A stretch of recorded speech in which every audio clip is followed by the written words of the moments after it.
tepung ketan. Tambahkan bumbu. Lalu kita bentuk lingkaran. Jadi, kemudian kita goreng. Voila, jadilah perkedel. Gimana? Mudah bukan?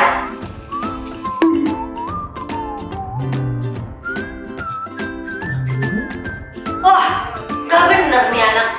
Kenapa ya? Kalau kayak gini sih, mungkin emang gak berbakat buat masak-masak. Mungkin berbakat di dunia bakery. Nah, biar kamu gak keliru sama potensi yang dimiliki, aku punya tips nih yang bisa kamu coba. Penasaran? Langsung aja yuk, kita bahas. Tapi sebelum itu, aku mau kasih info menarik nih. Aplikasi Pahmify punya fitur-fitur keren buat ngebantu kamu belajar jadi lebih seru. Mulai dari video beranimasi, tryout UTBK, live class, dan mipi.ai. Info lebih lanjut bisa kamu cek link di deskripsi. Mungkin kamu masih bingung, apa yang dimaksud sama potensi diri? Potensi diri itu kemampuan atau kekuatan dalam diri kamu yang punya kemungkinan buat dikembangin.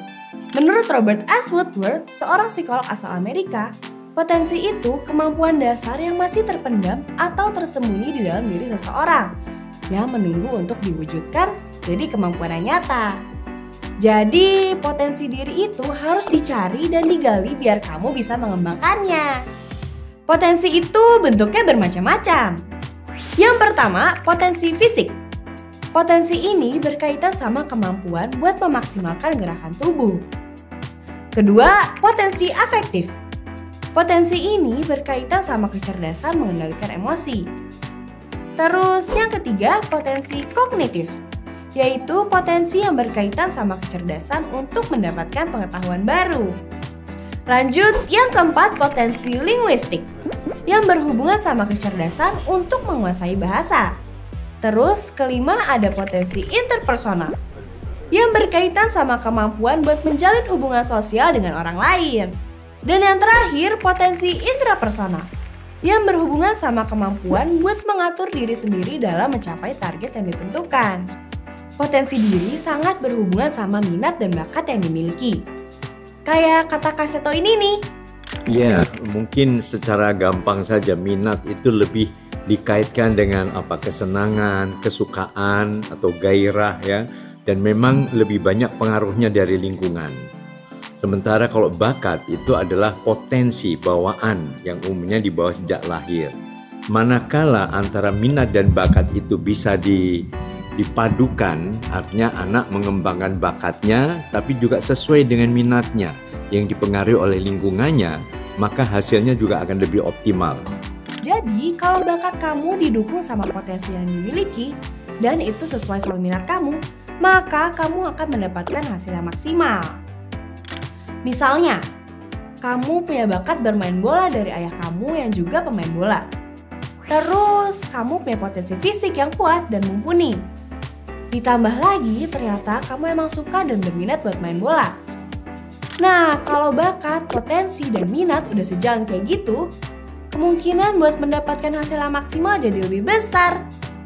Tapi nggak perlu berkecil hati kalau kamu ngerasa nggak punya bakat di bidang yang kamu minati. Selama kamu punya potensi dan minat yang besar, kamu bisa berusaha dengan keras buat mendapatkan hasil yang maksimal.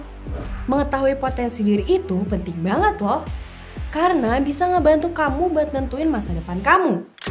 Misalnya, buat nentuin jurusan apa yang akan kamu ambil saat kuliah, atau buat nentuin pekerjaan apa yang akan kamu tekuni. Kamu pasti ingin kan kuliah atau bekerja sesuai dengan potensi kamu? Tapi sayangnya banyak orang yang masih belum tahu potensi, minat, dan bakatnya apa. Kalau kamu gimana? Udah tahu?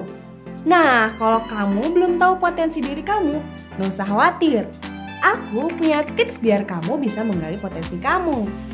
Tips yang pertama, berpikir terbuka. Potensi itu nggak melulu di bidang akademis, bisa juga berupa karakteristik. Kalau kamu nggak jago matematika atau biologi, mungkin kamu punya potensi dalam kepemimpinan atau berbisnis. Jadi bukalah pikiranmu ya. Tips yang kedua, jangan takut gagal. Takut gagal akan membuatmu jadi ragu dengan potensimu sendiri. Jangan khawatir kalau kamu mengalami kegagalan. Jadikan kegagalan itu sebagai pelajaran dan motivasi buat kamu mencoba lagi. Gagal itu wajar kok, jadi tetap semangat ya. Tips yang ketiga, cobalah hal baru. Mencoba berbagai kegiatan bisa ngebantu kamu buat nemuin passion baru loh. Kamu juga mungkin akan menemukan potensi yang masih terpendam. Gak apa-apa kalau nggak langsung jago saat mencoba hal baru. Selama kamu menyukainya, kamu bisa terus mengasah kemampuanmu. Tips yang keempat, minta pendapat. Kadang kamu gak sadar sama potensi yang kamu miliki, tapi orang lain justru bisa melihatnya. Bisa jadi keluarga terdekatmu, kayak ayah, ibu, atau teman terdekatmu menyadari potensi terpendam yang kamu miliki. Jadi kamu bisa minta pendapat mereka untuk menggali potensimu. Terakhir, ikut tes minat dan bakat. Kayak yang udah aku jelasin sebelumnya, potensi gak terlepas dari minat dan bakat.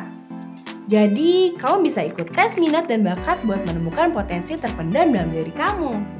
Nah, di Pahmify ada fitur tes minat dan bakat yang bisa kamu coba loh. Lewat fitur ini, kamu bisa tahu bakat kamu apa dan 3 minat terbesar yang kamu miliki. Terus, ada tips buat ngembanginnya, serta rekomendasi kuliah dan pekerjaan yang bisa kamu tekuni di masa depan. Kamu bisa cobain tes minat dan bakat dengan download aplikasi Pahmify di link di bawah ini ya. Nah, itulah tips yang bisa kamu coba buat menggali potensi diri yang masih terpendam. Mengetahui potensi diri sejak dini bisa ngebantu banget buat nentuin masa depan kamu. Jadi, cari terus potensi diri kamu ya. Sekian dulu video kali ini, jangan lupa buat like, komen, subscribe, dan aktifin loncengnya biar kamu gak ketinggalan video terbaru dari Pahmify. Dadah!